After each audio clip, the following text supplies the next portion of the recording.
बिस्मिल्लाहिर्रहमानिर्रहीम, अस्सलामुअलैकुम and a very good morning public. मैं आपको खुश आमदीद कहूँगी। मैं हूँ अर्मिला हसन। उम्मीद करते हैं आप बिल्कुल ठीक ठाक होंगे, आपकी सुबह अच्छी हुई होगी। चूँकि हम वीकेंड की जानिब बढ़े तो मैं इसलिए कहती हूँ कि हम नॉर्मली थर्सडेज़ फ्राइडेज़ जो ज़रा हैप्पी डेज़ होते हैं हम सबके लिए समहाउ, बिकॉज वीकेंड आ रहा होता है। और पता नहीं क्यों ऐसे बहुत तेज़ी से, ये वैसे पहले कहते थे ना हर किसी को सुनते हुए कि लोग कहते हैं बहुत तेज़ी से वक्त गुजर रहा है, या दिन बहुत तेज़ी से गुजर गया है, हफ्ता बहुत तेज़ी से गुजर गया है। और वाकई अब ये खुद जब आप काम कर रहे होते हैं आपको रियलाइज़ होता है कभी वीक बहुत स्लो होते हैं और कभी बहुत तेज़ी से गुजर जाते हैं। तो ये वीक तेज़ी से गुजरा है, स्लो नहीं था, आई बिलीव। अच्छा जी, आज सुबह सुबह जिस टॉपिक के ऊपर हम बात करने वाले हैं, वैसे तो हर वेदर के कुछ ना कुछ ऐसे इश्यूज़ हमारे सामने आ रहे हैं with each passing year, each passing month भी अब तो हम कह सकते हैं कि हर मंथ या वेदर जब ट्रांजिशन हो रही होती है तो कोई ना कोई ऐसा इशू होता है जिसको एड्रेस करते हैं, हम बात करते हैं। लाहौर में जी मौसम सरमा चूँकि पता आने से पहले ही जो फ़िज़ाई आलूदगी है ख़तरनाक हदों को छूने लगी है। हालिया दिनों में जो शहर का एयर क्वालिटी इंडेक्स है वो 235 तक भी रिकॉर्ड किया गया है। लाहौर मुसलसल एक हफ्ते से दुनिया के आलूदा तरीन शहरों में पहले नंबर पर मौजूद है, जो कि सांस लेने के लिए एक बड़ा मोहलिक करार दिया जाता है और समझा भी जाता है, ज़ाहिर है। और अगर हम फौरी इक़दामात की बात करें तो अभी हम हर साल इस स्मॉग पर जो फ़िज़ाई आलूदगी है इस पे इतनी ज़्यादा बात करते हैं, लेकिन हर गुज़रते साल के साथ ये सिचुएशन वर्स्ट होती चली जा रही है। कई अवामिल शामिल हैं जी। अब हम आज इन अवामिल को जो रिसेंट टाइम्स में हुए, क्योंकि हालांकि जब ज़्यादा बारिशें होती हैं तो समहाउ ये एज्यूम किया जाता है कि जी स्मॉग कम हो जाएगी, धुंध कम हो जाएगी, बारिशों से सारा फ़िज़ा साफ़ हो जाती है, लेकिन ये फिनोमिना भी समहाउ कहीं ना कहीं गलत साबित होता हुआ नज़र आ रहा है। आज हमने इसी पे बात करनी है। डॉक्टर शफीक अहमद कम्बो साहब हमारे साथ मौजूद है, मेरे उस्ताद मोहतरम भी हैं। क्लाइमेट चेंज के हवाले से इनका बड़ा काम है, बहुत एक्सटेंसिव काम है। आज डॉक्टर साहब को हम खुश आमदीद कहेंगे। Thank you very much sir, बहुत शुक्रिया कि आप तशरीफ़ लाए। आपने भी बहुत टाइमली जो है इसको इशू को पिक किया है, बिकॉज अभी सूरत हाल जो है वो ख़राब होना शुरू हुई है। तो I think this a very timely initiative by public news and I really appreciate it. That's so kind of you sir. Sir, ये जो हम अभी बात कर रहे हैं कि अभी मौसम सरमा आया नहीं है, अभी हम गर्मी वाले स्पेल में ही हैं। समहाउ अक्टूबर का स्टार्ट हुआ है, बट फ़िज़ा के अंदर, एटमॉस्फेयर के अंदर जो हमें आलूदगी या गदला पर नज़र आ रहा है ये अलार्मिंग है। और आगे जाके हम वी ऑल नो कि ये स्मॉग में कन्वर्ट होगा और फिर जो सूरत हाल आती है। देखिए अर्मला, हमें समझने की ज़रूरत है कि जिस ख़ित्ते में, जिस इलाके में यहाँ पे हम रह रहे हैं, यहाँ एयर पोल्यूशन ये सारा साल रहती है। हवा का मेयार साल में शाज़ो नादरी, particularly in urban hubs 100 AQI से कम ही होता है साल में, कहीं उससे नीचे आए तो ज़्यादातर ये 100 से ऊपर ही रहता है। तो एयर पोल्यूशन यहाँ पे जो है सारा साल एक कंसिस्टेंट इशू है। बट ये जो 4 महीने हैं जो कल से शुरू हो गए हैं, इनको हम बोलते हैं इन्वर्जन मंथ्स एनवायरनमेंट साइंसेज में। तो ये जो इन्वर्जन मंथ्स है अक्टूबर, नवंबर, दिसंबर, जनवरी, इसमें मौसम जो है वो गर्मी से सर्दी की तरफ ट्रांजिशन हो रही है। तो इस ट्रांजिशन में अब क्या है कि बाकी 8 महीने क्या होता है, जब गर्मी होती है यहाँ पे तो जो ग्राउंड लेवल पे मौसम है वो गर्म होता है। लिहाजा दिन भर हम जितनी भी एमिशंस करते हैं, हम जितना भी धुआं छोड़ते हैं, गर्द उड़ाते हैं, वो सारे के सारे जैसे वो आप वो मैप में देख सकती हैं, ये हमारी स्क्रीन पे इस वक्त नज़र आ रहा है कि ये जो नॉर्मल कंडीशंस में 8 मंथ्स में हम देखते हैं कि वार्म एयर होती है ज़मीन पे, तो जितने पोल्यूटेंट्स हम खारिज करते हैं इंडस्ट्री से, ह्यूमन एक्शंस के नतीजे में, वो सारे ऊपर हवा में उठ जाते हैं। तो हवा का मेयार जो है वो ठीक ही रहता है to somehow majority of the people के लिए। ये कल से शुरू हो गए हैं, अक्टूबर से इन्वर्जन मंथ्स। तो हमें इसको अंडरस्टैंड करना है और अपने लोगों को एजुकेट करना है कि अब हम एक साल के उन महीनों में दाखिल हो गए जब ग्राउंड लेवल पे सुबह और शाम के औकात में मौसम निस्बतन ठंडा हो जाता है। ठीक है, सुबह और शाम के वक्त अभी हमें फीलिंग थोड़ी सी आती है। ये अलग बात है कि क्लाइमेट चेंज की वजह से रेस्ट ऑफ द डे हमें गर्मी होती है, लेकिन रात को बहुत सारे घरों में, ख़ुसूसन ज़रा ठंडे इलाकों में, अब लोग जो हैं बगैर एयर कंडीशनर के पंखे के साथ भी गुजारा कर रहे हैं। तो ये इसमें मैप में अगर आप देखेंगे तो इन्वर्जन मंथ्स के अंदर इस वक्त जो आप पोल्यूटेंट्स खारिज करेंगे तो वो अब अगर वो मैप में अगर आप देखें काइंडली अगर वो दिखा दें तो उसमें हमारी अंडरस्टैंडिंग है। अब वो जो वार्म एयर की वो जो लेयर है वो अब शिफ्ट हो गई है दरमियान में कोल्ड एयर और कूलर एयर के दरमियान। ग्राउंड पे एक कूलर एयर है इस वक्त, वो गर्म हवा वाली लेयर ऊपर चली गई और ऊपर से कोल्ड एयर ने तो दबा के रखा हुआ है, तो वो जो वार्म एयर है वो क्या करती है, दबा के रखती है इस हवा को जो कि इस वक्त ग्राउंड लेवल पे थोड़ी सी ठंडी है। तो होता ये है कि जितने पोल्यूटेंट्स हम सारा दिन शहरों में खारिज करते हैं वो स्टक हो जाते हैं, वो ऊपर नहीं मूव कर सकते, जिस तरह के गर्मियों के मौसम के अंदर वो गर्म मौसम की वजह से ऊपर फ्लो कर जाते हैं। तो ये इन महीनों में हमें ज़्यादा मुहतात रहने की ज़रूरत है कि हम अपने अखराज को, वो अखराज कार्बन पार्टिकल्स की शक्ल में है, सूट है, डेंडर है, डस्ट है, उसके अखराज को हमने कम से कम करना है। उसके लिए अब हमें सोचना होगा कि हम क्या कर सकते हैं। अच्छा डॉक्टर साहब, ये आप बात जो करें, ये एक फिनोमिना है जो कि हमारी अंडरस्टैंडिंग के लिए ठीक है, but at the end of the day somehow we believe के कुछ ऐसी चीज़ें होती हैं जो इक़दामात हमें टाइमली नहीं बल्कि सर पे पड़ने से नहीं, उससे पहले लेने। और ये स्मॉग कोई अभी रीसेंट टाइम्स का मसला नहीं है, ये बहुत पुराना मसला है जिसको हम अभी तक एक्सपीरियंस करते आ रहे हैं। लेकिन अनफॉर्चुनेटली हम छुट्टियाँ दे देते हैं, हम कह देते हैं कि शहरों में ये सूरत हाल है, लेकिन इसका कोई सोल्यूशन, लॉन्ग टर्म प्लान तो हमारे पास होना चाहिए ना। जी अर्मिला बिल्कुल सही कह रही हैं। हम वही बात कह रहे हैं कि चूँकि हम एक ऐसे पार्ट ऑफ द वर्ल्ड में रहते हैं जहाँ हम काफ़ी रिएक्टिव होते हैं, प्रोएक्टिव नहीं होते। ये उस तरह के माशरों में ज़्यादा होता है जहाँ पे फार्मल लिटरेसी लेवल कम हो और पर्टिकुलरली साइंस लिटरेसी ना हो। लोग साइंटिफिकली चीज़ों को नहीं सोचते कि यार ये हवा जो है ये इतनी, इस वक्त इसमें से एक ख़ास किस्म की स्मेली सी ये हवा क्यों है, क्यों बारूद के जलने की बू क्यों आ रही है मुझे। हम वो do not take notice of even such smell and ये जो ऑडोर्स हमें एक फील होता है। तो हमें सोचना चाहिए कि क्यों है ऐसे ना। तो अगर आप साइंटिफिकली सोचें तो फिर आपको पता चलता है ओ यार ये तो पोल्यूटेंट्स हैं जिनको मैं इनहेल करके अपने लंग्स में और अपने ब्लड स्ट्रीम में इवेंचुअली ले जाके अपने लाइफ स्पैन को कम करता जा रहा हूँ। आपको पता है इंटरनेशनली ये स्टडीज़ हैं कि लाहौर के रहने वाले शहरियों की ज़िंदगी बाकी दुनिया के शहरियों से 4 साल कम है, और उसकी वजह यही है कि हम इस तरह की पोल्यूटेंट्स वाली हवा में सांस ले रहे हैं, हम आलूदा पानी पिए जा रहे हैं, तो फिर उसके असरात हमारे जिस्म पे तो होने हैं। तो असल में जो आपका सवाल है वो है प्रोएक्टिव ना होने की वजह से। तो प्रोएक्टिव अगर हों तो हुकूमत ने कुछ, पंजाब गवर्नमेंट इस वक्त इनिशिएटिव्स लेके आ रही है, कोई शक नहीं है।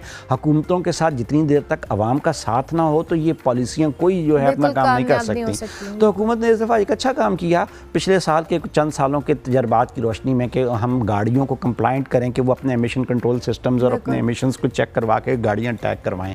लेकिन मेरे ख्याल में अभी हमें हुकूमत को इस पर मज़ीद सख्त होने की ज़रूरत है, क्योंकि मैं अभी आते हुए रास्ते में देख रहा था कि गाड़ियाँ रखने वाले लोग जो हैं, एक तो गाड़ियाँ ज़रा हमारे यहाँ अब काफ़ी अच्छी टेक्नोलॉजी इंप्रूव हुई है, गाड़ियाँ शायद इतना कारें इतना एमिशंस नहीं कर रही, ज़्यादा एमिशंस जिस जगह से आ रही हैं वो हमारे यहाँ टूटे फूटे ट्रक हैं, सुबह सुबह ये जो बसेस घूम रही हैं, ये वैन्स घूम रही हैं, शाम होते ही ये ट्रालियाँ ट्रैक्टर जो आ जाते हैं सड़कों के ऊपर, इनको हमने किसी जो है ना ज़ाब्ते में हम नहीं लेकर आए।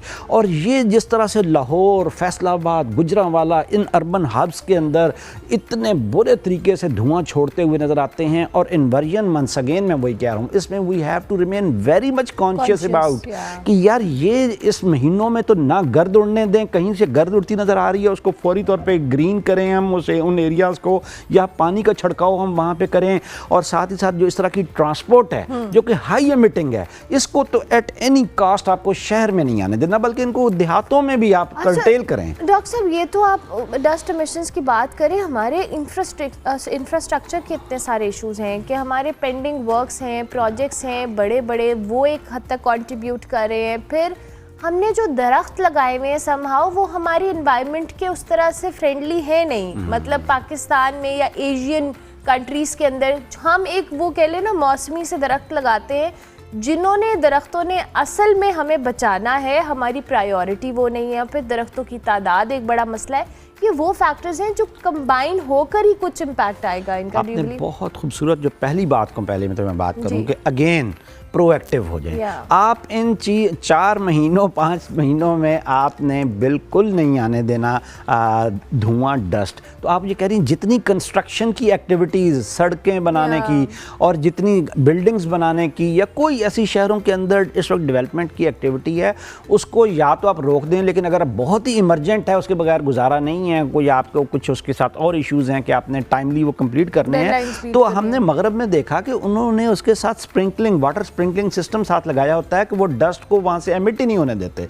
अगर कोई बिल्डिंग तोड़ रहे हैं तो वो उसके साथ जो है वो मिस्टिंग करते हैं, तो मिस्ट के साथ वो डाउन सारा पानी के साथ वो बैक के नीचे चला जाता है। तो अगर आपकी ये मजबूरी है ही इन महीनों में कोई इस तरह की एक्टिविटी करने की, तो डस्ट को और कार्बन, गाड़ियों से, फैक्ट्रियों से निकलने वाला ये जो धुआं है, ब्लैक कार्बन है, इसकी एमिशंस को एट एनी कॉस्ट कंट्रोल करना है। साथ ही साथ जो आपने बड़ी खूबसूरत बात की है वो दरख्तों के लगाने के हवाले से, और दरख्तों के हवाले से भी आप कह रहे हैं कि हम हैज़र्डली ऐसे ही दरख्त ना लगाते जाएंगे जो हाथ में आए मिल जाए जो बस लगा लें। हमें यहाँ के लोकल जो माहौल दोस्त दरख्त हैं, हमें उनको ज़्यादा से ज़्यादा काश्त करना है, जो सायादार ज़्यादा हों, जो फलदार ज़्यादा हों, जो इस इकोसिस्टम के अंदर ग्रो करना सीखे हुए हों, हमें उन दरख्तों को बढ़ाना है। और मैं तो बार बार ये इसलिए बहुत ज़्यादा हक में हूँ और इसकी कैंपेन्स को जो है सपोर्ट भी करता हूँ।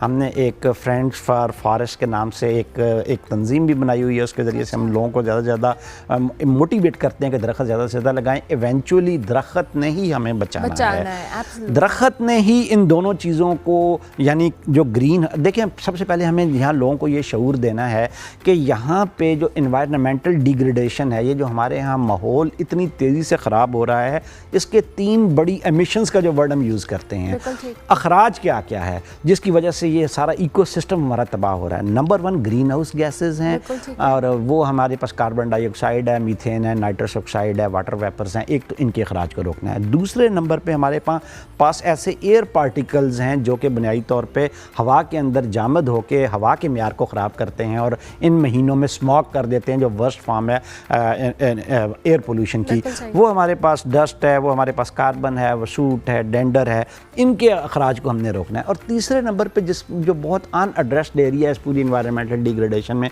वो वाटर पोल्यूशन है। लाहौर शहर में जहर के दरिया, ये हडियारा ड्रेन, सत्तू कतला ड्रेन, समनाबाद के गंदे नाले, इनके गिर्द रहने वाली आबादियाँ इसी पानी को जब वो घरों में इस्तेमाल कर रही हैं टैंकियों के ज़रिए से, तो आपको अंदाज़ा नहीं है कि मैं तो उसकी रिसर्च डाटे में से गुजरता रहता हूँ, जो इस पे स्टडीज़ हुई हैं, और मैं देख के परेशान होता हूँ कि यार हमारे इतने जो है पॉश एरिया की आबादियाँ हैं और वहाँ के लोग सोचते ही नहीं हैं घर बनाने से पहले कि मैं तो बिल्कुल गंदे नाले के ऊपर घर बना रहा हूँ, तो मेरे साथ क्या हो रहा है, मैं कैसे जल्दी बाकी दुनिया से मरने के लिए तैयारी कर रहा हूँ और अपने बच्चे के मुस्तकबिल और उसको लॉन्ग लिविटी के लिए मैं घर कहाँ बना के दे रहा हूँ। तो ये वो इश्यूज़ हैं मेरे ख्याल में जिसको हमें अखराज और इन चीज़ों को सोचना है। तो दरख्तों की तादाद बढ़ाने से हमें इनकार बिल्कुल नहीं है। माहौल दोस्त दरख्त लगाएं, लोकल दरख्त लगाएं, लेकिन साथ ही साथ हमें जो बाकी मौज़ूआत से जुड़े हुए हैं उन पे भी हमें ज़्यादा से ज़्यादा सोचने की ज़रूरत है। अच्छा डॉक्टर साहब, अभी हम ये बात मैंने इंटरव्यू में भी कहा कि हमारे यहाँ ये कॉन्सेप्ट है कि जी बारिशें ज़्यादा हुई हैं, बारिशें होंगी तो हमारी ये जो स्मॉग है, फॉग है,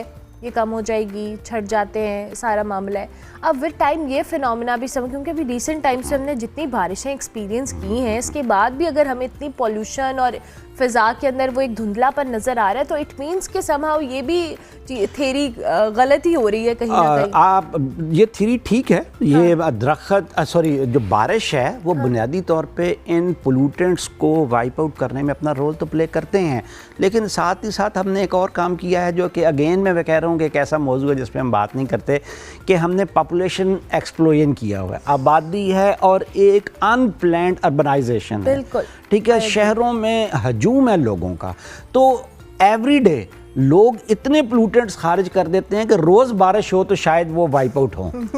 आप ये कहें कि एक बारिश 2 हफ्ते के बाद होके और फिर वो अगला 2 हफ्ते हवा को साफ़ कर दे, ऐसे मुमकिन नहीं है। एवरी डे इतनी मोबिलिटी है शहरों के अंदर और इतनी ज़्यादा भाग दौड़ है। और फिर अनफॉर्चुनेटली लास्ट ईयर हमारे साथ एक और भी एक मिसहैप हुआ कि अच्छा, ये 2 माहौलियाती टर्म्स हैं जिसका लोगों को मेरे ख्याल में पता होना चाहिए। एल नीनो ईयर क्या होते हैं और ला नीना ईयर्स क्या होते हैं। एल नीनो ईयर्स वो होते हैं सादा अल्फाज में ज़रा निस्बतन खुश्क और गर्म होते हैं, उसमें हमारे जो पैसिफिक ओशन है, क्योंकि पूरी दुनिया में जितनी खुश्की है उस पर मुश्तमिल सिर्फ एक समुंदर ही है जिसका नाम बहरुल काहिल है।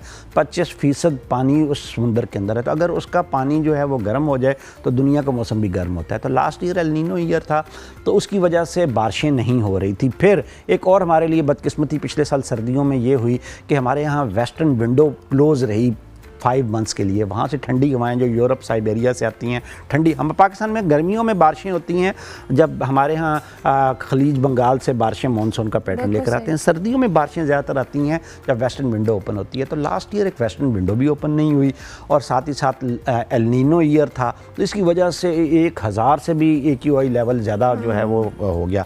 इस साल खुशकिस्मती से साइंसदानों की प्रोडिक्शन ये है कि अक्टूबर से लेकर दिसंबर तक ला नीना ईयर है, यानी मौसम जो है वो पिछले साल के मुकाबले में सर्द रहेगा और ज़्यादा चांसेस हैं कि हमारे पास वहाँ से वो भी खुल जाएगी, वेस्टर्न विंडो खुलेगी और बारिशों के वो आएंगे बहुत सारे पैटर्न। लेकिन अगेन मैं वही बात कह रहा हूँ कि बारिश सोल्यूशन तो है, लेकिन आप ये कहें कि एक बारिश अगले 15 दिन के लिए आपको महफूज कर देगी हवा की आलूदगी से, मुमकिन नहीं है। हमें इवेंचुअली सोचना यही है कि हम अपनी एमिशंस को कम से कम ले जाएं लेवल पे, पर्टिकुलरली इन दीज मंथ्स। उसके लिए आग नहीं लगानी, उसके लिए किसी सूरत, अभी आप देखेंगे फसलें कटने लगी है, चावल, तो किसानों ने भी, आप देखिएगा अभी क्या होने वाला है आने वाले दिनों में। It's going to be very tough somehow for us as well, because हम यहाँ पे बैठ के बात तो करें। डॉक्टर साहब थैंक यू वेरी मच कि आप तशरीफ़ लाए, आपने हमें वक्त दिया। डॉक्टर शफीक अहमद कम्बो हमारे साथ मौजूद थे जी, क्लाइमेट चेंज के ऊपर भी और साथ साथ ये जो वेदर कंडीशंस हैं, अब स्मॉग का मामला शुरू हो रहा है, हम कोशिश करेंगे कि इस टॉपिक के ऊपर रोज़ाना की बुनियाद पर कोई ना कोई ऐसी बात ज़रूर करें जो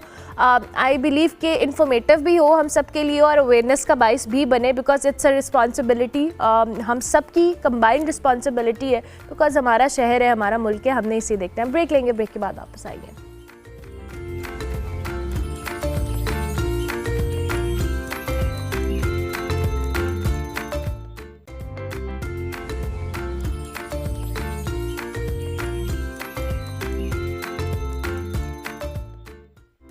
welcome back to good morning public ji. Break के बाद वापस आके एक तरफ अभी 2 दिन पहले जी अमरीकी सदर डोनाल्ड ट्रंप ने गजा में जंगबंदी के लिए एक गैर मामूली और कहलें समहाउ इंटरनेशनली एक कंट्रोवर्शियल 20 निकाती मंसूबा पेश किया और मंसूबे को आखिरी मौका भी समहाउ करार दिया गया कि अगर हमास ने इसको कबूल नहीं किया तो इसराइल अपनी कार्रवाइयाँ मजीद तेज़ कर देगा। दूसरी तरफ जी गजा के महसूर अवाम के लिए इमदाद ले जाने वाले बैनुल-अक़वामी फ्लोटिला पर इसराइल के ताज़ा हमले ने आलमी सतह पर शदीद रद्द अमल को जन्म दिया है। ग्लोबल फ्लोटिला के काफिले पर जी इजरायली बहरिया ने कार्रवाई करते हुए कई कश्तियों को घेर कर पानी की तोपों से निशाना, वाटर कैनन से निशाना बनाया और अमले के कई अरकान को हिरासत में भी ले लिया। इनमें मारूफ माहौलियाती कारकुन भी शामिल थे। पाकिस्तान के जो साबिक सेनेटर हैं मुश्ताक अहमद, वो भी इस काफिले का हिस्सा रहे हैं। फ्लोटिला जिसमें 50 से ज़ायद कश्तियाँ हैं, 500 से ज़ायद कारकुनान सवार थे, गजा के कहर ज़्यादा आवाम तक इमदाद पहुँचाने के लिए इस मिशन पर गामजन थे, जब इजरायली बहरिया ने इसे फ़लस्तीनी समंदर से हदूद में कई मील दूर रोक दिया।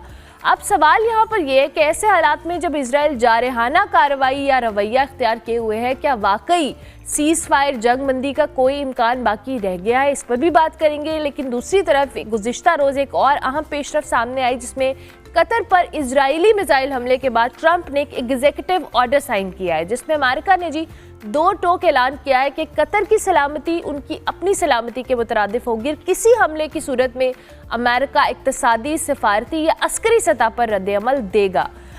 ये ऐलान खलीजी खत्ते और जो सियासत के हवाले से बात करें और तवाज़ुन जो ताकत का या जिसे पावर बैलेंस कहते हैं, उस पर क्या गहरे असरार डालेगा, इस पर हम ज़रा तज्ज़िया लेंगे। प्रोफेसर डॉक्टर सलमा मलिक हमारे साथ मौजूद हैं, माहिर बैनुल-अक़वामी अमूर हैं, उनको हम खुशामदीद कहेंगे। Thank you very much doctor साहिबा, बहुत शुक्रिया आपने हमें वक्त दिया।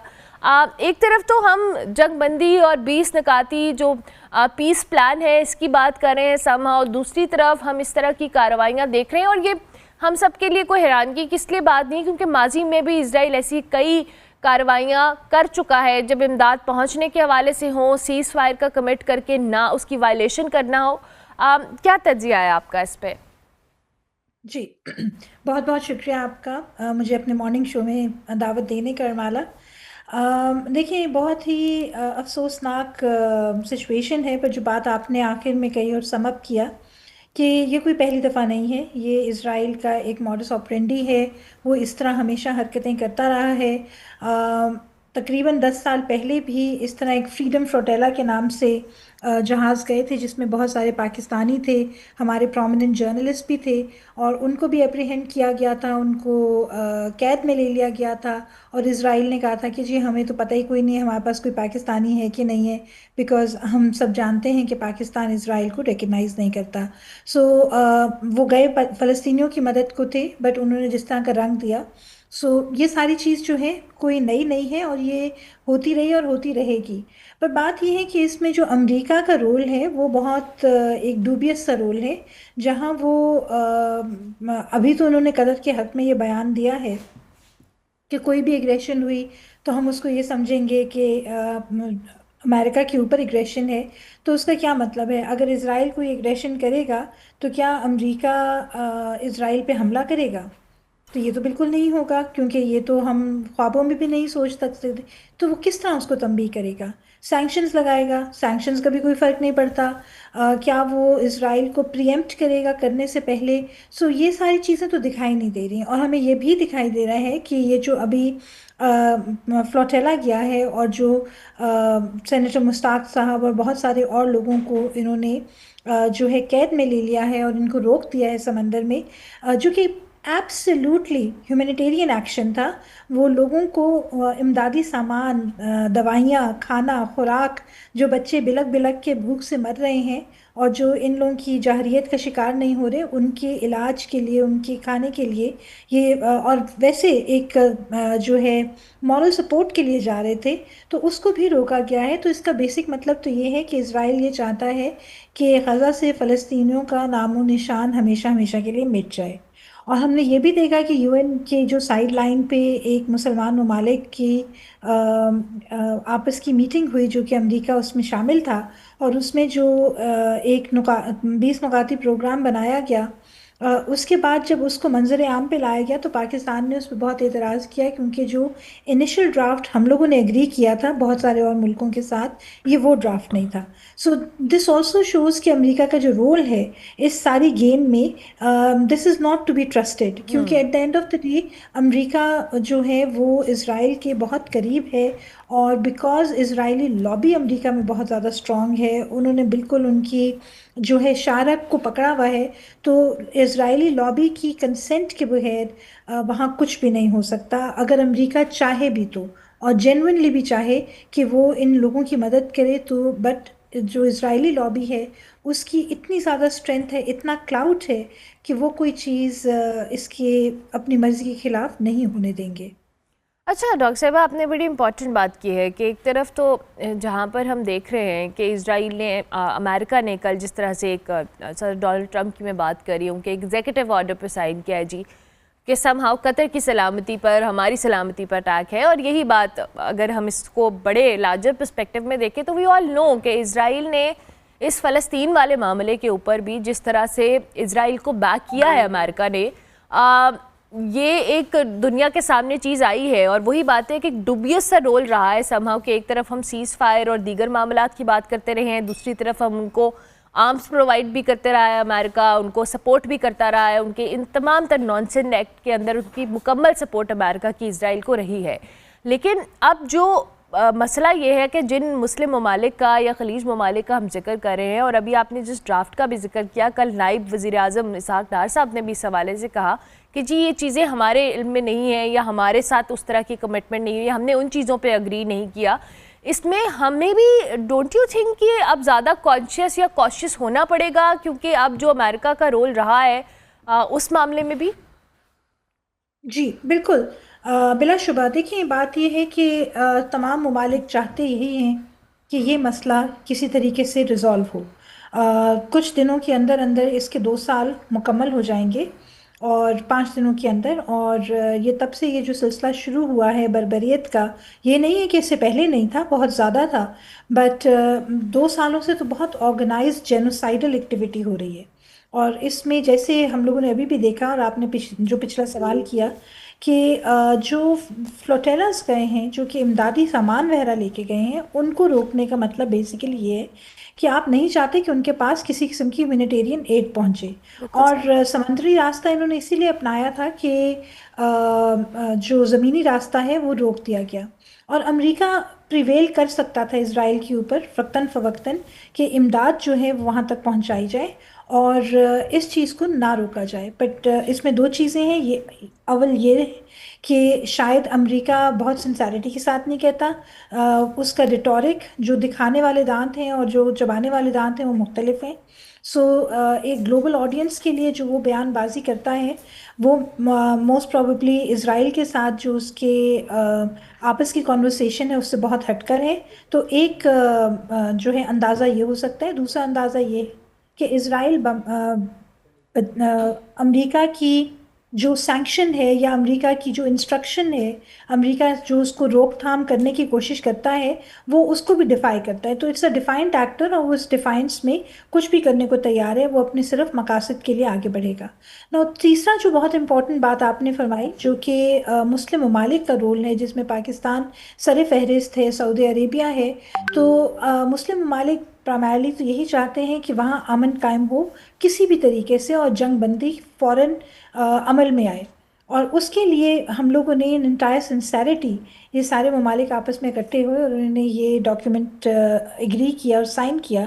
बट अगेन फिर हम लोग को ये दिखाई दिया कि इस सारे एपिसोड के बाद भी अनफॉर्चुनेटली जो डॉक्यूमेंट सरेआम आया वो डॉक्यूमेंट नहीं था जिसपे सबका कंसेंसस था। तो दैट ऑल्सो देन शोज़ कि फिर अमेरिका ऑनेस्ट ब्रोकर नहीं है इस मामले में।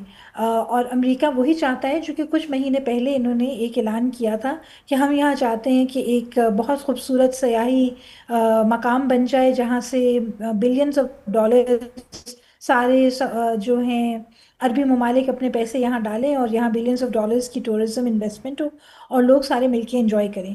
तो आप नहत्ते शहरियों और मासूम बच्चों की जान लेके कैसे खुशियाँ मना सकते हैं और कैसे ये चीज़ हो सकती है। तो ये हमें बड़ा सोचना पड़ेगा और मुस्लिम ममालिक को अब आपस में बैठ के ये डिसाइड करना पड़ेगा कि हमें किसी बाहर के एलिमेंट की ज़रूरत नहीं है। हमें फ़लस्तीनियों के लिए और अपने लिए, ये जंग हम सबकी अपनी है, सिर्फ फ़लस्तीनियों की नहीं है। हमें अपने लिए ये सोचना पड़ेगा कि फ्यूचर हमारा क्या है और अगर हम कोई काइनेटिक एक्शन लेते हैं तो वो जंग की तरफ जाता है। तो ये एक बड़ा ख़तरनाक अंदिया है बिकॉज़ उसके नतीजे में पूरे का पूरा जो ये खित्ता है जो कि हम मशरिक़ वस्ता कहते हैं या जो मिडल ईस्ट जिसको कहा जाता है कॉलोनियल इस्लाम में, तो ये सारा का सारा जो खित्ता है ये एक जंग की लपेट में आ जाएगा और इसके कॉन्सिक्वेंसेस बहुत ज़्यादा शार्प हैं। और उसी वजह से तमाम ममालिक जो हैं वो थोड़ा सा अपने आप को रोक के बैठे हुए हैं कि हम एक ऐसे नहज पे ना आए जहाँ एक थर्ड वर्ल्ड वॉर छिड़ने का ख़तरा हो, वो बहुत ज़्यादा लीथल किस्म की थर्ड वर्ल्ड वॉर होगी। बट जो इज़राइल की जाहरियत है वो मजबूर कर रही है कि अब इन ममालिक को कोई काइनेटिक एक्शन लेने के लिए अपने कदम आगे बढ़ाने पड़ेंगे। बिल्कुल ठीक है। लेकिन डॉक्टर सलमा अभी जो आप बात कर रही हैं इसमें मैं एक पॉइंट आपसे ज़रूर इस पे चाहूँगी कि आप कमेंट कीजिएगा। हम ये जो 20 निकात के ऊपर मुश्तमिल एक पीस प्लान की बात कर रहे हैं जिसकी पूरी डिटेल्स वाइट हाउस की तरफ से जारी भी की गई, उसमें हमास एक और बहुत अहम स्टेक होल्डर है।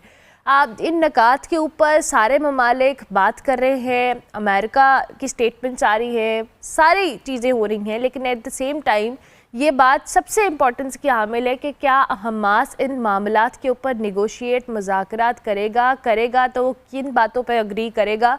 दो कि अमेरिका की जानिब से एक चीज़ कही गई है कि हमारे पास ये प्लान है, but at the end of the day they are the stakeholders as well somehow.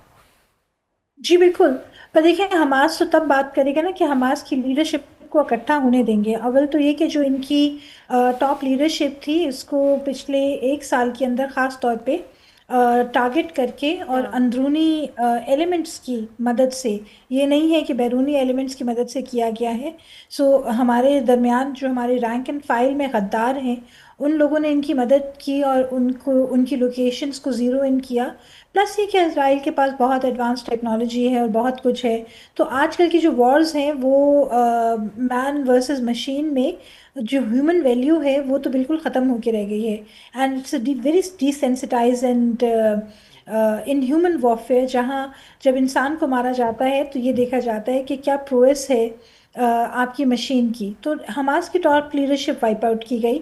अब जो लीडरशिप है जैसे हमने देखा कि कतर में वो पीस प्लान के लिए मिल रही थी, वो कोई गलत इरादों के लिए नहीं मिल रही थी, वो अमेरिका की कंसेंट के साथ और तमाम मुस्लिम ममालिक की कंसेंट के साथ ओपन स्पेस में जो है, यानी इजरायली जानते थे कोई स्टेल्थ ऑपरेशन नहीं हो रहा था और इसराइल ने उनको टारगेट किया। सो बेसिकली इसराइल चाहता ही नहीं है कि किसी किस्म का पीस प्लान इम्प्लीमेंट हो, और इसीलिए हम देख रहे हैं कि पीस प्लान बना, 20 नुकाती वो चीज़ बनी। हमास को किस तरह से इन कॉन्फ्रेंस लिया जाएगा, क्या सारे हमास लीडर्स को अलग अलग कॉन्वर्सेशन का हिस्सा बनाया जाएगा, they have to come together and meet. अगर वो इकट्ठे आते हैं तो जैसे नेतन्याहू ने पिछली दफ़ा, और अमेरिका में इनका जो सफ़ीर है उसने पिछली दफ़ा कहा था कि इस दफ़ा तो ये बच गए हैं बट अगली दफ़ा हमारा निशाना नहीं चूकेगा, तो उसका मतलब क्या है? वो यही है कि हमास को इन कॉन्फिडेंस लिया जाए या ना लिया जाए, हमास अब उनके लिए इरेलीवेंट है। वो चाहते हैं कि हमास को मुकम्मल तौर पे ख़त्म कर दिया जाए, क्योंकि हमास सिर्फ एक ऐसी इकाई है जो कि फ़लस्तीन में किसी किस्म की जहराना मजम्मत करें। बाकी बेचारे लोग तो देर सिटिंग डक्स और वो मारे जा रहे हैं रोज़ सैकड़ों की तादाद में। सो बाकी तो उनके इसराइल को कोई रेजिस्टेंस नहीं मिल रही, सिर्फ एक रेजिस्टेंस मिल रही है और वो हमास के जो फुट सोल्जर्स हैं उनके ज़रिए मिल रही है और वहाँ से सब कुछ है। सो दे डोंट वांट कि किसी भी किस्म का फ़लस्तीन की तरफ से representation in what ever position of strength हो तो वो सामने आए और वो कहें कि ये चीज़ें हमें कबूल हैं और ये नहीं कबूल। इसराइल का अमेरिका के साथ मिलके प्लान यही है कि जो भी सोल्यूशन है दैट शुड बी शव down the throats of the people without any consent, और वो एक यूनिलैटरल डिसीजन होगा। और उसका मतलब बेसिकली अब यही है कि फ़लस्तीन जो है वो खुदा न ख्वास्ता ख़ास तौर पे हज़ा का जो इलाका है वो इसराइल अब मुकम्मल तौर पे अपने कब्ज़े में करना चाहता है। That's so unfortunate. Thank you very much professor साहिबा, बहुत शुक्रिया। प्रोफेसर डॉक्टर सलमा मलिक हमारे साथ मौजूद थी जी। इस वक्त जो सूरत हाल है उसके ऊपर अपना तज्जिया दे रही थी। मुझे ब्रेक पर जाना है, लेकिन ब्रेक पर जाने से पहले मैं ज़रा किचन का रुख करूँगी, जहाँ पर शेफ़ वली मोहम्मद हमारे साथ मौजूद है। उनसे हम बात करेंगे और जानने की कोशिश करेंगे कि उनके किचन में क्या बन रहा है, क्या नहीं बन रहा। अस्सलाम वालेकुम जी। वालेकुम अस्सलाम। कैसे हैं आप? खैरियत से? मैं ठीक ठाक अल्हम्दुलिल्लाह, बेहतरीन। क्या बन रहा है आज आपके किचन में? आज चिकन मंगोलियन बनेगा, ये कोरियन कुजीन में है। कोरियन कुजीन में बन रहा है। और इसके लिए क्या क्या चीज़ें रिक्वायर्ड हैं आपको? इसके लिए मुझे चिकन बोनलेस थाई चाहिए। ठीक है। इसके बाद मुझे इंग्रेडिएंट्स चाहिए जिसमें स्पाइस वगैरह होंगे। ठीक है। जैसे कि डार्क सोया सॉस होगी, रेगुलर सॉस होगी, उस पर चिली सॉस होगी, चिकन पाउडर होगा। ठीक है। इसमें हम थाई बर्ड चिली यूज़ करेंगे मैक्सिकन में। ठीक है। बीच में हम सेसमी ऑयल के साथ और बटरिंग के साथ इसकी सिजलिंग करेंगे। ओके। ठीक है। तो अभी आप मैक्रोनी बॉईल करने लगे हैं? मैक्रोनी नहीं, हम इसमें राइस बॉईल करेंगे। राइस बॉईल करेंगे? ओह अच्छा, ओके, ज़बरदस्त। चलिए आप इसको बॉईल करें। मीनवाइल हम आपके साथ रेसिपी और भी शेयर करेंगे। हम ब्रेक ले लेते हैं जी। ब्रेक के बाद जब वापस आएंगे तो और भी मेहमान हमें ज्वाइन करेंगे और किचन में भी देखेंगे क्या प्रोग्रेस चलती है। मिलते हैं एक ब्रेक के बाद। Thank you ma'am.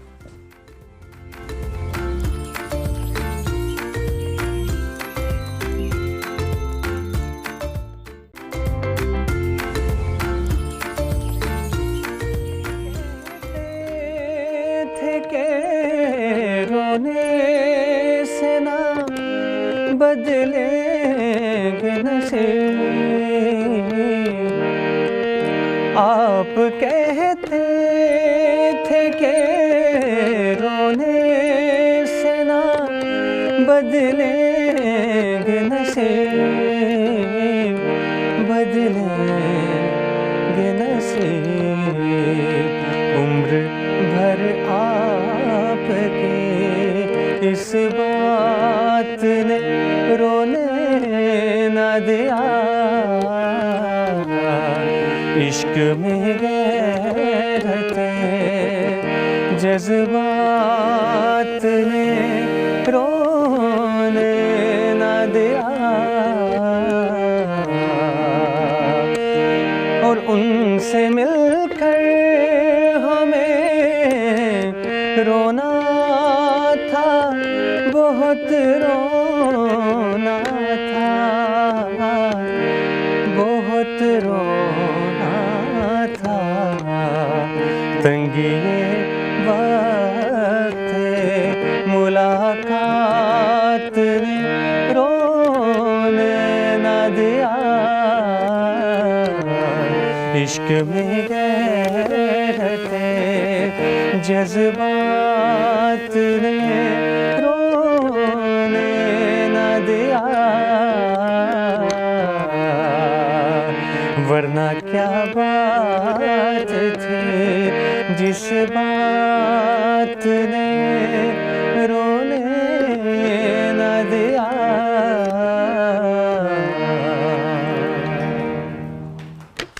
क्या बात है, बेहतरीन, खूबसूरत। इस वक्त जी उसामा सलीम हमारे साथ मौजूद हैं, पीएचडी स्कॉलर हैं, लेक्चरर हैं और एक बहुत ही ज़बरदस्त किस्म के सिंगर भी हैं। उसामा, अस्सलाम वालेकुम and thank you very much. कैसे हैं आप? अल्लाह का शुक्र। सबसे पहले बहुत शुक्रिया अपने इस खूबसूरत प्रोग्राम में मुझे दावत देने। That's so kind of you and it's an honor कि आप तशरीफ़ लाए और हम आपको ज़ाहिर सुनते रहते हैं, आपकी आवाज़ बड़ी प्यारी है। उसामा, आप ये बताएं कि ये जो कॉम्बिनेशन है आपका टीचर का, सिंगर का, ये जो जर्नी था कैसा रहा? मैं समझता हूँ बहुत खूबसूरत। अगर आपका जो पैशन है वही प्रोफेशन बन जाए तो मैं समझता हूँ कि इससे बढ़कर कोई चीज़ नहीं होती। बेशक। क्योंकि स्टूडेंट लाइफ से ही म्यूज़िक जो था वो स्टार्ट किया था, तो आहिस्ता आहिस्ता आहिस्ता फिर सोचा कि टीचिंग की तरफ आएँ। सबसे पहले म्यूज़िक टीचिंग स्टार्ट की, फिर उसके बाद आहिस्ता आहिस्ता फिर मीडिया स्टडीज़ की तरफ आ गए, फिर उसमें टीचिंग करना शुरू की। ये क्योंकि ये आर्ट है, ये आपके साथ ही रहता है, ये अंदर है, तो इंसान को मैं समझता हूँ कि इसको कैरी ऑन रखना चाहिए। बेहतरीन। उसामा, आप हमारे साथ ही मौजूद है। मैं किचन में खड़ी हूँ, ज़रा हमारे साथ जो शेफ़ वली मोहम्मद है कुछ बना रहे हैं और स्मेल बड़ी अच्छी आ रही है, खुशबू। ज़रा बताएं क्या किया है शेफ़ आपने? मैम, इसको मैंने चिकन को पहले मैंने रोस्ट कर लिया, ठीक है, फ्राई कर लिया। उसके बाद मैंने इसके अंदर सॉस बनाई है मंगोलियन की, ठीक है, ठीक है। इसमें मैक्सिकन थाई बर्ड चिली डाली है, ठीक है, गार्लिक डाला है, उसके बाद सॉसेज डाली हैं जो उनसे एक ऑथेंटिक रेसिपी में यूज़ हो रही हैं। बिल्कुल ठीक है। It's going to be very spicy. No, little bit spicy but smoke very spicy. Okay okay, ठीक है, परफेक्ट। और साथ गार्लिक राइस हमारे। वाह वाह वाह, बेहतरीन है। तो अभी आप इसमें क्या ऐड करने लगे? इसमें चिकन ऐड करेंगे, ठीक है। और इसको आपने अभी कुक करना है इस चिकन को? इसको हमने स्टर फ्राई करना है, स्टर फ्राई करना है इस सॉस के अंदर। ओके, सॉस के अंदर। और राइस रेडी हो गए हमारे? राइस हमारे ब्लांच हो गए, ब्लांच हो गए। उसके बाद हम इसके अंदर अभी गार्लिक सोते करके तो इसको सिजलिंग करेंगे, ठीक है, तो फिर इसकी डिश आउट करके इसकी प्रेजेंटेशन करेंगे। बेहतरीन। चले आप अपने काम को जारी रखिए, मीनवाइल हम आपके पास आते रहेंगे और देख लें। ये देखिए जिसकी शक्ल कितनी अच्छी लग रही है। मुझे लग रहा था बड़ा स्पाइसी होने वाला है, लेकिन नहीं, ये थोड़ा वो कह रहे हैं कि स्मोक इसमें स्पाइसी होगा, ये बहुत ज़्यादा स्पाइसी नहीं होगा। हम ज़रा उधर चलते हैं चूँकि उसामा हमारे साथ मौजूद है। उसामा, मुझे ये बताएं कि ये जो म्यूज़िक वाला भी आपने जो बात की, बिल्कुल, कि पूरे पैशन है, आर्ट है, ये साथ साथ रहता है, लेकिन at the same time manage करना भी तो एक आर्ट है। बिल्कुल बिल्कुल। वो आप कैसे करते हैं? देखें, आपका बहुत अच्छा सवाल है, लेकिन जिस काम में आप लग जाते हैं मेरा ख्याल है ऑटोमेटिकली सब चीज़ें मैनेज होना शुरू हो जाती हैं। अगर आपको कोई चीज़ पैशन है तो आप ऑटोमेटिकली उसको एडजस्ट करने के हवाले से यानी कि मैं समझो एबल हो जाते हैं। तो ये कि अल्लाह का शुक्र है हर चीज़, क्योंकि इवेंट्स भी करता हूँ मैं प्रॉपरली, तो उसको भी लेकर चलना, साथ अपनी जॉब को, तो सब चीज़ें हो जाती हैं मैनेज। ज़बरदस्त। तो उसामा, मुझे बताइए ज़्यादा आप किस तरह का म्यूज़िक कर रहे हैं? और ज़ाहिर है विद टाइम हर चीज़ में फ्यूजन, मॉडर्नाइजेशन, ये सारी चीज़ें आ रही हैं, तो आपने कुछ ऐसा प्लान किया हुआ है? अच्छा, आजकल कव्वाली का बड़ा ट्रेंड है, तो मैं समझता हूँ कोई भी ऐसा इवेंट नहीं है जहाँ पे कव्वाली ना हो। तो आजकल कव्वाली का जो ट्रेंड है वो उसको फॉलो कर रहे हैं। तो यह है कि अपनी टीम है तो उसके साथ फिर कव्वाली भी क्या बात है, बेहतरीन। तो इस वजह से आजकल कव्वाली पे ज़्यादा फोकस है। तो अभी आप हमें और क्या सुनाएंगे? मैं आपको कव्वाली ही सुनाऊंगा, ये जो हल्का हल्का सुरूर है। बिल्कुल ठीक है। पास रहता है, दूर रहता है, कोई दिल में जरूर रहता है। ऐसे रहते हैं मेरे दिल में वो, जैसे जुल्मत में नूर रहता है। अब अदम का ये हाल है हरदम, मस्त रहता है, चूर रहता है। ये जो हल्का हल्का सुरूर है, ये तेरी नजर का कसूर है। कि शराब पीना सिखा दिया। ये जो हल्का हल्का सरूर है ये तेरी नजर का कसूर है कि शराब पीना सिखा दिया, कि शराब पीना सिखा दिया। तेरे प्यार ने, तेरी चाह ने, तेरी बहकी बहकी निगाह ने मुझे एक शराबी बना दिया। मेरे बाद किसको सताओगे, मुझे किस तरह से मिटाओगे, कहाँ जाके तीर चलाओगे, कहाँ जाके तीर चलाओगे। मेरी दोस्ती की बनाए दो, मुझे हाथ उठा के दुआएं दो, तुम्हें एक कातिल बना दिया। ये जो हल्का हल्का सरूर है ये तेरी नजर का कसूर है, ये शराब पीना सिखा दिया। क्या बात है, ज़बरदस्त ज़बरदस्त। शुक्रिया। तो सामा मुझे ये बताएं, म्यूज़िक में तो ये बड़ा एक डिफरेंट चीज़ होती है, बिकॉज जब आप पढ़ा भी रहे होते हैं, सीख भी रहे होते हैं, तो बड़े एक्सपेरिमेंटल भी होते हैं somehow। बिल्कुल ऐसे। So, वो वाली चीज़ आप कैसे एक्सपीरियंस करते हैं ओवरऑल? टीचिंग के अंदर ये है कि जब अच्छा साथ म्यूज़िक को भी लेकर चला जाए तो ये कि स्टूडेंट्स फरमाइश करते हैं हाँ। कि यार कुछ ना कुछ सुना दें। बिल्कुल सही। जब हमें लगता है ना कि माहौल बोर होने लगा है या कोई चीज़, तो उसमें फिर सुनाना भी पड़ जाता है ज़रा माहौल को थोड़ा सा ज़रा इंटरटेनिंग बनाने के लिए। तो ये है कि बड़ा अच्छा एक्सपीरियंस है वैसे टीचिंग के साथ भी, क्योंकि म्यूज़िक भी टीच करता हूँ मैं साथ साथ, तो ये है कि बच्चों को भी थोड़ा बहुत इस तरफ ले ही आता हूँ। बेहतरीन बेहतरीन। तो सामा मुझे अब ये बताएं कि आप अपने सिंगल्स पे, अपने प्रोजेक्ट्स पे काम कर रहे हैं? बिल्कुल, कुछ प्रोजेक्ट्स मैंने किए भी हैं, तो आगे भी फर्दर यानी कि उन पे काम करने का जो है इरादा है। तो लेकिन मैं ज़्यादा फोकस जो है अपनी लाइव परफॉर्मेंसेस के ऊपर करता हूँ, क्योंकि ज़्यादातर आजकल लाइव परफॉर्मेंसेस का है, तो ज़्यादा फोकस उस पर होता है। तो लाइव परफॉर्मेंसेस में बड़ा ट्रिकी होता है, most of the time audience पे भी बड़ा डिपेंड कर रहा होता है कि जब आप सुना रहे होते हैं, चाहे वो कवाली है, सूफी है, any sort of music, audience का लाइवली होना बड़ा इंपॉर्टेंट होता है। बिल्कुल ऐसे ही है। कभी ऐसा होता है कि बहुत एनर्जी से आप गा रहे हैं, फुल अपने जोन में है, बट ऑडियंस मज़ा नहीं आ रहा? अच्छा, कवाली की अगर मैं बात करूँ, ये चीज़ ही ऐसी है कि ऑडियंस हर बच्चा हर बंदा एंजॉय करता है, तो इसमें बहुत कम ऐसे हुआ है कि लोगों ने एंजॉय ना किया हो, लेकिन हर बंदा इसको एंजॉय करता है, क्योंकि इस तबला और हारमोनियम का जो कॉम्बिनेशन है मैं समझता हूँ कि अलहदा ही है, ठीक है। और साथ अगर पियानो ऐड हो जाए और म्यूजिशियंस वगैरह, तो मैं समझता हूँ हर बंदा ही इसको एंजॉय करता है। ज़बरदस्त। अच्छा, आजकल जाहिर है स्टूडियो में लोग प्रेफर करते हैं रिकॉर्डेड गाने, इवन लाइव परफॉर्मेंसेस के दौरान भी जो एज लाइव्स चल रहे होते हैं समहाउ। सो कितना डिफिकल्ट है लाइव परफॉर्म करना वर्सेस अगर हम स्टूडियो की बात करें तो? देखिए, बड़ा ज़मीन आसमान का फ़र्क है। स्टूडियो में आप ट्यूनर लगा सकते हैं, आवाज़ को मैनेज कर सकते हैं, लेकिन लाइव परफॉर्मेंस के लिए आपको बड़ी प्रैक्टिस चाहिए, ठीक है। इसके लिए आपका नेचुरल जो साउंड है वो बड़ा मैटर करता है कि आपकी प्रैक्टिस कितनी है।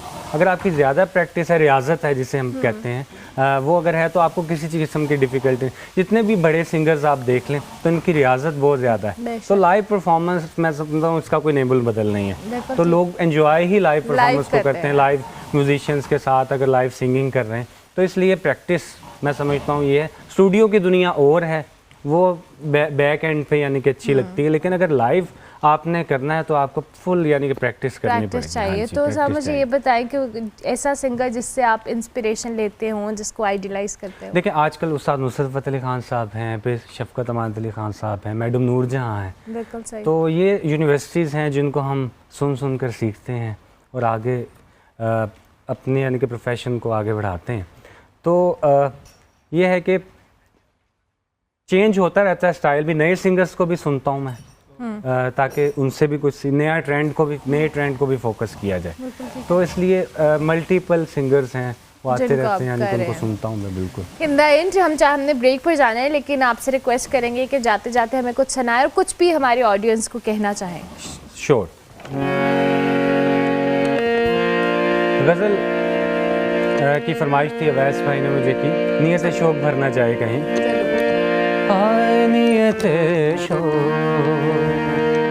भर भर न जाए कहीं, तू भी दिल से, तू भी दिल से, तू भी दिल से उतर न जाए कहीं,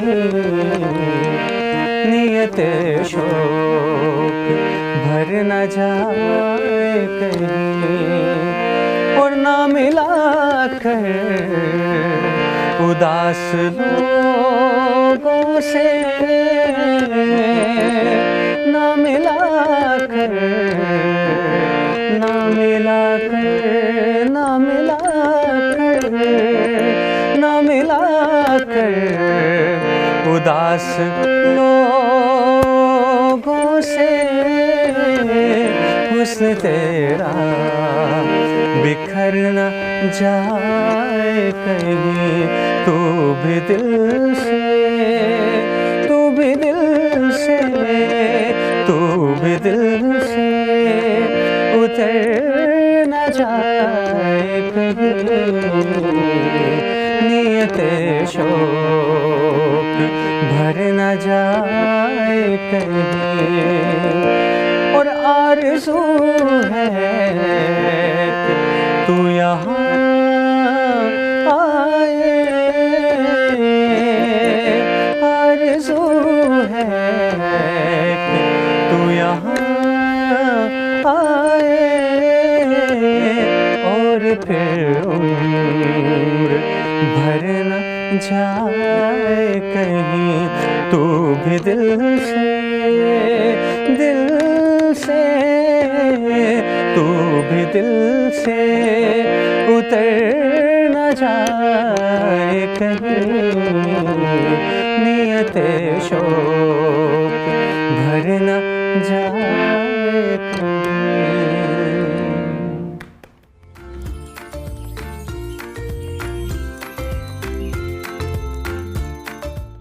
हैं या लड़की वालों की फैमिलीज हैं तो सबसे पहले तो आपका बहुत शुक्रिया, आपने मुझे इनवाइट किया अपने शो में। और मैरिटल काउंसलिंग में जो आजकल लोगों की एक्सपेक्टेशंस हैं और रिक्वायरमेंट्स हैं वो मेल की तरफ से भी बहुत ज़्यादा हैं और वो फीमेल की तरफ से भी बहुत ज़्यादा हैं, वो दोनों ही तरफ से बहुत ज़्यादा हैं। तो इसीलिए हमने एक specially well trained consultancy department अपना बनाया हुआ है कि जो लोग आते हैं हमारे पास अपनी प्रोफाइल्स हमें अपनी सबमिट करवाते हैं और अपनी एक्सपेक्टेशंस बता रहे होते हैं। एक्सपेक्टेशंस लेवल उनकी बहुत ज़्यादा हाई होती हैं, उनकी अपनी प्रोफाइल से रिलेटेड नहीं होती हैं। जाहिर सी बात है, सबको आजकल आपको पता है ये रिक्वायरमेंट्स होती है कि सबको बेहतर से बेहतर की ही तलाश होती है, तो उनकी रिक्वायरमेंट्स हमेशा उनकी प्रोफाइल से रिलेटेड ज़्यादा ही होती हैं। और जैसा आजकल का टाइम चल रहा है, सोशल मीडिया का टाइम चल रहा है, व्लॉगर्स हैं आजकल आपको पता है, तो बहुत ओवर हाई एक्सपेक्टेशंस होती हैं जिनको हमारे एक्सपर्ट काउंसलर्स उनकी काउंसलिंग करके उनको बताते हैं कि ये चीज़ आपके लिए बेहतर है, ये चीज़ आपके लिए बेहतर नहीं है। अगर आप मास्टर्स हैं, अगर आपने MBA किया है और अगर आप सिर्फ स्पेसिफिक करके बैठे हैं कि नहीं हमने सिर्फ MBBS प्रोफाइल्स की तरफ ही जाना है, हम फ्लेक्सिबिलिटी नहीं करेंगे, तो फिर MBBS की भी तो अपनी डिमांड है ना, उनकी भी तो अपनी रिक्वायरमेंट्स हैं। तो फिर यहाँ पर हम उनको समझाते हैं कि आप अगर अपनी रिक्वायरमेंट्स देख रहे हैं तो फिर आप दूसरे की रिक्वायरमेंट्स को भी देखें। तो यहाँ पर जो काउंसलिंग होती है वो आपको मिसमैच होने से एडवांस में ही पहले बचा देती है। अच्छा, ये वैसे आपने बड़ी इंटरेस्टिंग और इम्पॉर्टेंट बात की। दिट्स द आयरनी कि हमारे यहाँ बड़ा ये कॉन्सेप्ट है, चाहे वो लड़की वाले हैं या लड़के वाले हैं। अगर लड़के वाले हैं तो उनको अपने लिए बहू एक डॉक्टर चाहिए, लेकिन वो बाद में जॉब भी ना करे, वो घर संभाले और उनकी फैमिली को आगे लेके चले। और अगर लड़की वाले हैं तो उनको भी माइंड में बहुत सारी स्पेसिफिक चीज़ें होती हैं, तो ये बड़ी अनरियल समहाउ एक्सपेक्टेशंस हैं। और फिर ये लड़की वालों का ये होता है कि अगर एज 30 है ना, तो 30 एज में वो एक लड़के से वो एक्सपेक्टेशंस और वो सक्सेसफुल बैकग्राउंड रिक्वायर्ड कर रहे होते हैं जो कि 40-45 में मिल रहा होता है। बिल्कुल सही है, ठीक है, मेक सेंस।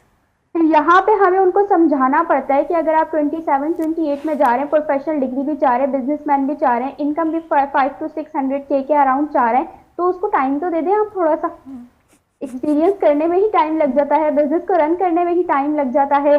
तो कुछ लोग तो ऐसे होते हैं, नहीं वो अंडरस्टैंड करते हैं इस बात को, और कुछ लोग इस बात का बुरा भी मान जाते हैं। अच्छा, फिर एक और चीज़ भी है, ये जो आपने भी बात भी की है, इसमें मैंने बहुत सारे लोगों को या अपने इर्द गिर्द मेरी बहुत सारी फ्रेंड्स हैं, कज़न हैं, फैमिलीज़ हैं, मैंने ये चीज़ बड़ी ऑब्ज़र्व की है कि लड़कियों को जब रिश्ता उनका देखते भी हैं, लोग राबता भी करते हैं, तो व्हाट दे डू, वो कहते हैं जी लड़की इतनी पढ़ी लिखी हो, डॉक्टर हो, इंजीनियर हो, जो भी हो, लेकिन हम उसको शादी के बाद जॉब नहीं करने देंगे। हाँ, जॉब की परमिशन नहीं, हमारी फैमिलीज़ में लोग जॉब नहीं करते। ये थॉट प्रोसेस, ये आइडिया आपने अपने इस करियर में कितना एक्सपीरियंस किया है?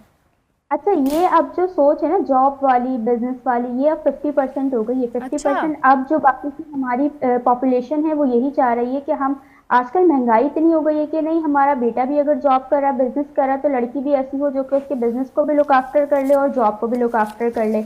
और जो होम बेस्ड चाहते हैं कि नहीं, हाउस होल्डर ही हो, बिल्कुल ऐसे भी लोग हैं जो कि चाह रहे हैं कि लड़की की एजुकेशन जो है वो प्रोफेशनल डिग्री होल्डर हो, लेकिन बाद में हम उनको कोई काम करने नहीं देंगे, जॉब करने नहीं देंगे, और इस तरह की भी डिमांड करते हैं। लेकिन आजकल जो इनका रेशो है वो थोड़ा सा कम हो गया है, और जॉब पर्सन का और इंडिपेंडेंट करियर को लेके वो थोड़ा सा ज़्यादा हो गया है। चले, interesting. In the end Mrs Mughal हमें बताएं कि आप हमारे प्लेटफॉर्म से जो लोग अभी शादी करने का सोच रहे हैं, रिश्ता ढूंढ रहे हैं, एनीथिंग यू वांट टू से थ्रू आवर प्लेटफॉर्म?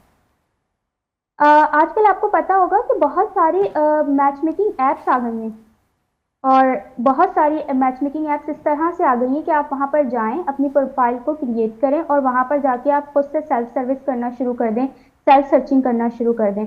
उसमें ना तो श्योरिटी होती है, ना गारंटी होती है। कोई भी रैंडम पर्सन कुछ भी प्रोफाइल अपनी बना दे, आप उसको किस तरह से वेरीफाई करेंगे कि वो वाकई में वो सच है, नहीं है, क्या वो रियल है, नहीं है।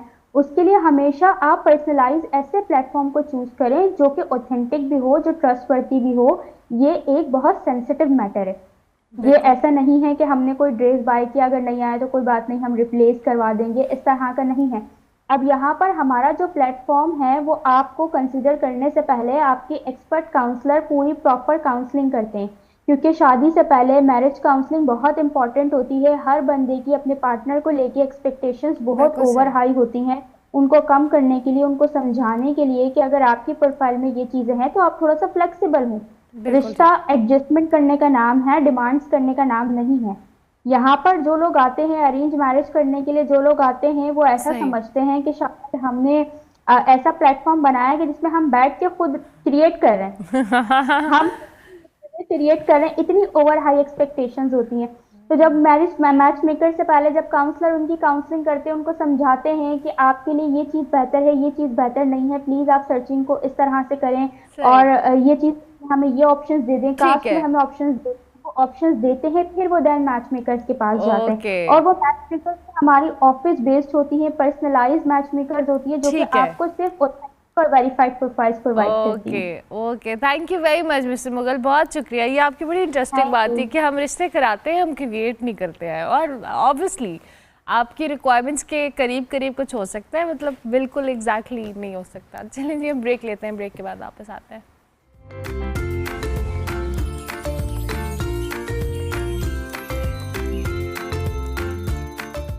क्यूरियस भी होते हैं कि जी हॉरोस्कोप क्या है, क्या नहीं है, और ये महीना, ये मंथ आपके लिए ओवरऑल कैसा रहने वाला है। बहुत सारे लोग इसको सुन भी रहे होते हैं, इस पर उसको फॉलो भी करते हैं। लेकिन साथ साथ आज हमने इस टॉपिक पे बात करनी जो कि नज़र बद है। यानी अक्सर हम सुनते हैं कि किसी कामयाबी, खुशहाली या अच्छी किसी की सेहत को बुरी नज़र लग जाती है और हम कहते हैं जी नज़र बद हो गई है इसको। लेकिन असल में है क्या, इससे बचने का तरीका क्या होता है, इन्हीं सवालात के हवाले से हम बात करेंगे। और अक्टूबर में ओवरऑल कैसे रहने वाले हैं हॉरोस्कोप के हवाले से इंसा शाह साहिबा हमारे साथ मौजूद हैं, उनको हम खुशामदीद कहेंगे। अस्सलाम वालेकुम जी, गुड मॉर्निंग, कैसी हैं आप?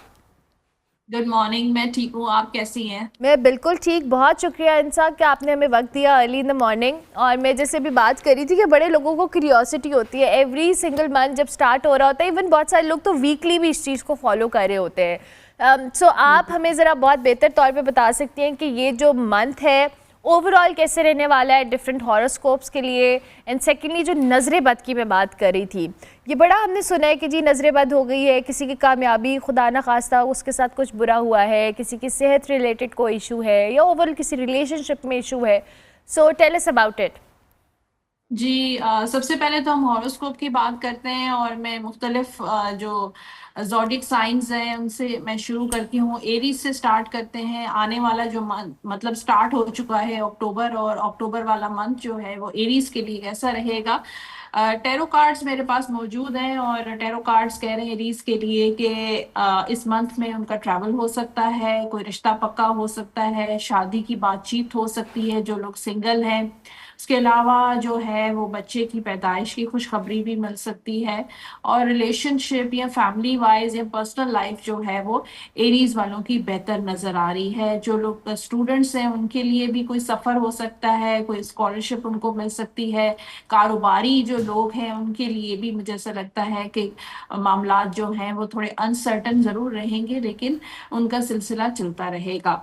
टॉरस की बात करते हैं। टॉरस के लिए यहाँ पे जो कार्ड है वो कामयाबी का कार्ड है, 6 ऑफ वॉन्ड्स, यानी कि उनको हर काम में सक्सेस मिलेगी, चाहे पैसे हैं, चाहे उनका बिजनेस है, चाहे उनकी नौकरी है, प्रमोशन उनकी हो सकती है। फिर ये कार्ड शादी का है, तो टॉरस वालों की शादी के बहुत अच्छे चांसेस हैं। जो लोग सिंगल हैं, मैरिड लाइफ भी उनकी बहुत सक्सेसफुल रहेगी। तो ये कार्ड हैप्पीनेस का कार्ड भी होता है, यानी कि टॉरस वालों की लाइफ में ये मंथ जो है बहुत कामयाबी और खुशियां लेकर आ रहा है। फिर हम बात करते हैं जेमिनाई की। जेमिनाई के लिए पेज ऑफ वॉन्ड्स, यानी कि कोई गुड न्यूज़ मिल सकती है उनको। वो जॉब से रिलेटेड कोई खुशखबरी आ सकती है, घर के मामलात में खुशखबरी आ सकती है, बच्चे की पैदाइश हो सकती है। काफ़ी जेमिनाई खवातीन प्रेगनेंसी के भी उनके चांसेस हैं। फिर ये इस मंथ में आप बच्चों पे तवज्जो दें, खास उनकी स्टडीज़, उनकी एक्टिविटीज़ पे आपको तवज्जो दे सकते हैं। फिर जेमिनाई वालों के लिए ट्रैवल भी बहुत अच्छा रहेगा, या ट्रैवल से रिलेटेड अगर आप कोई काम करते हैं, कोई आपकी ट्रैवल एजेंसी है या इंपोर्ट एक्सपोर्ट का काम है या ऑनलाइन कोई ट्रेडिंग करते हैं, तो वो भी जेमिनाई के लिए अच्छा रहेगा। कैंसर की बात करते हैं। कैंसर वालों को थोड़ा एहतियात करनी चाहिए, दूसरों के मामलात में टांग नहीं अड़ानी चाहिए, नहीं बोलना चाहिए, और लड़ाई झगड़े से परहेज करनी चाहिए। अगर बहस हो रही है घर में या घर के बाहर या वर्क प्लेस पर, तो उन चीज़ों को इंटरफेयर नहीं करना चाहिए। तो लड़ाई झगड़े से परहेज करनी चाहिए। अगर अगर आपका कोई भी काम नहीं चल रहा है, या बिजनेस में लॉस हो रहा है, या नौकरी में आपको नहीं मिल रही है, तो भी आपने कोशिश जरूर करनी है, गिव अप नहीं करना है।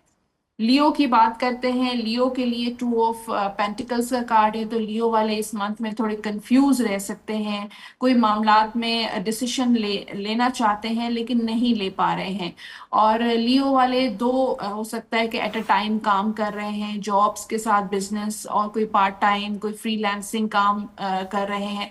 दोनों को मैनेज करने की कोशिश कर रहे हैं। और फिर लियो वालों के लिए 2 रिलेशनशिप हो सकती है, यानी कि एक अगर शादी आपकी कामयाब नहीं तो दूसरी शादी की तरफ जा रहे हैं, या 2 लोगों के साथ कोई दोस्ती वगैरह में इन्वॉल्वमेंट हो सकती है। वर्गों की बात करते हैं। ये मन थोड़ा सा कॉम्प्लिकेटेड रहेगा वर्गों वालों के लिए। कोई काम शुरू होगा, कोई न्यू बिगनिंग्स नजर आ रही हैं, लेकिन वो काम करते हुए आपको थोड़ी दिक्कत महसूस होगी, रुकावटें आएंगी, डिलेज होंगे, लेकिन ये बिगनिंग में होगा, लेकिन आगे जाके मामलात आपके बेहतर हो जाएंगे। यानी कि रिलेशनशिप हो सकता है, शादी हो सकती है, कोई नई जॉब हो सकती है, नया कोई बिजनेस हो सकता है। फिर लिब्रा की बात करते हैं। यहाँ पे 4 ऑफ कप्स का कार्ड है, और ये कार्ड है कि लिब्रा वाले थोड़े कानों के कच्चे हैं, लोगों की बातों में जल्दी आ जाते हैं। तो दूसरों से मशवरा जरूर करें, लेकिन करना वही है आपने जो सही है, जो सही डायरेक्शन की तरफ आप जाएं। दूसरों की बातों पे इतना जल्दी आपने ट्रस्ट नहीं करना है। तो लिब्रा वालों को लोगों से थोड़ा एहतियात करने की चाहिए। नेगेटिविटी आपके अराउंड हो सकती है, गलत मशवरे आपको मिल सकते हैं, मिसअंडरस्टैंडिंग्स आपके रिलेशनशिप में हो सकती हैं, और उससे रिलेशनशिप या आपका काम जो है वो मुतासिर होगा। स्कॉर्पियो की बात करते हैं। एम्प्रेस का कार्ड है, ग्रोथ का कार्ड है। स्कॉर्पियो के लिए प्रमोशन हो सकती है। काफी खवातीन जो स्कॉर्पियो हैं वो प्रेगनेंसी के उनके चांसेस हैं, कोई खुशखबरी उनको मिल सकती है काम से रिलेटेड, शादी के बहुत अच्छे चांसेस हैं उनके। ये मंथ जो ओवरऑल स्कॉर्पियो के लिए हैप्पीनेस लेकर आ रहा है। सेजिटेरियस 2 ऑफ कप्स का कार्ड है, तो पार्टनरशिप हो सकती है, शेयरिंग पे आप कोई काम कर सकते हैं, सफ़र आपके लिए बहुत अच्छा रहेगा, सेहत आपकी बहुत अच्छी रहेगी सेजिटेरियस की, और कोई पार्टनरशिप में कोई बिजनेस या कोई जॉब भी आपकी हो सकती है। अगर कोई परेशानी है तो आपका कोई दोस्त या कोई फैमिली मेंबर भी आपकी मदद कर सकते हैं। कैप्रिकॉर्न की बात करते हैं, स्ट्रेंथ का कार्ड है, तो मुझे लगता है कि आपको भी गिव अप नहीं करना चाहिए। अगर आपके कामों में रुकावटें आती हैं, डिले होता है या शादी में डिले हो रहा है, तो भी आपने हिम्मत नहीं हारनी है, विल पावर से उन चीज़ों का मुकाबला करना है। एक्वेरियस की बात करते हैं, शादी का बहुत अच्छा टाइम है एक्वेरियस के लिए। अगर इस वक्त शादी कर लें, पहली शादी या दूसरी शादी, तो आपके लिए कामयाबी और खुशियां लेकर आ सकती है, आपकी फैमिली आगे बढ़ सकती है, बच्चों की पैदाइश हो सकती है, बिजनेस में आपको मुनाफा होगा, पैसा आएगा आपके पास, आपको इनहेरिटेंस भी मिल सकता है। पाइसेस की बात करते हैं, पाइसेस वालों को सब्र करना है। अगर आपके कामों में रुकावट या डिले हो रहा है तो पेशेंस बहुत इंपॉर्टेंट है आपके लिए। जल्दबाजी में कोई भी फैसला आपके लिए नुकसान का बायस हो सकता है, उसमें शादी हो सकती है, कारोबार हो सकता है, जॉब हो सकती है, आपकी पर्सनल लाइफ हो सकती है। पेशेंस के साथ इस मंथ में आपको अपने मामलात को बैलेंस करना चाहिए। तो ये था हॉरोस्कोप। और अब आपने जो बात की नजरे बद की, तो नजरे बद बरहक है और इवल आई जिसको हम कहते हैं। अब इसका एग्जाम्पल मैं ऐसे दूंगी कि किसी का जो है इम्यून सिस्टम वीक होता है और जल्द लोग बीमार हो जाते हैं, जिनकी इम्यूनिटी लेवल जो है वो वीक होता है। इसी तरीके से नजरे बद या इवल आई जो है वो ऑरा से रिलेटेड होता है। अगर आपका ऑरा वीक होगा तो आपको जल्दी नजर लग जाती है, नजरे बद लग जाती है। तो उसके लिए आपको जो है वो आप अपने आप को प्रोटेक्ट ऐसे कर सकते हैं। नज़र तो लग जाती है, उसको हम रोक नहीं सकते नज़र को, लेकिन हम उसको ज़रूर रिमूव कर सकते हैं उस नेगेटिविटी को। सॉल्ट जो है, नमक, वो बहुत ज़बरदस्त है, नेगेटिविटी को एब्जॉर्ब करता है। तो नमक जो है, जिसको रॉक सॉल्ट कहते हैं या सी सॉल्ट, समंदरी नमक होता है, उसको आप घर के पोछा जब लगाते हैं, जिससे उस पानी में आप वो डाल सकते हैं और उसका पोछा पूरे घर में आप लगाएं कि अगर आपके घर में लोगों का आना जाना है या घर में कोई नेगेटिविटी है तो वो रिमूव हो सकती है। इसी तरह उसी नमक को आप अपनी मुट्ठी में लें और 7 लौंग, जो लौंग होते हैं, वो रखें। और जिसको भी नजर लगी है, आपको फील हो रहा है कि उनकी सेहत मुतासिर हो रही है, बिजनेस में इश्यूज आ रहे हैं, कोई भी ऐसा इशू आपका है, तो एंटी क्लॉकवाइज 7 टाइम्स आप उसको ऐसे घोर के और उस नमक को आपने फ्लैश कर देना है। इसी तरह जब नजर लगती है तो हेयर फॉल होना शुरू हो जाता है, बाल गिरना शुरू हो जाते हैं, ये भी एक निशानी है। तो जो बाल गिर रहे हैं आपके, वो भी आप अपनी मुट्ठी में रखें और 27 टाइम्स आप जो 27 मरतबा एंटी क्लॉकवाइज उसको घुमा के और आप जो है उसको बाहर कहीं जला दें। घर के अंदर मत जलाइएगा, वरना वही नेगेटिविटी आपके घर में भी आ सकती है। इसी तरह और बहुत सारी जो रेमेडीज होती हैं, कुछ लोग मिर्चें जलाते हैं, कुछ लोग काला धागा पहनाते हैं, तो इसी तरह आप अपने नेगेटिविटी को रिमूव कर सकते हैं। Perfect, thank you very much Insa Sahiba, बहुत शुक्रिया कि आपने हमें ज्वाइन किया। इंसा शाह हमारे साथ मौजूद थी जी, नेगेटिविटी के हवाले से और हॉरोस्कोप के हवाले से बात करी थी। प्रोग्राम का वक्त हुआ, इंशाल्लाह मेरी आपसे मुलाकात होगी कल, तब तक के लिए अल्लाह हाफ़िज़।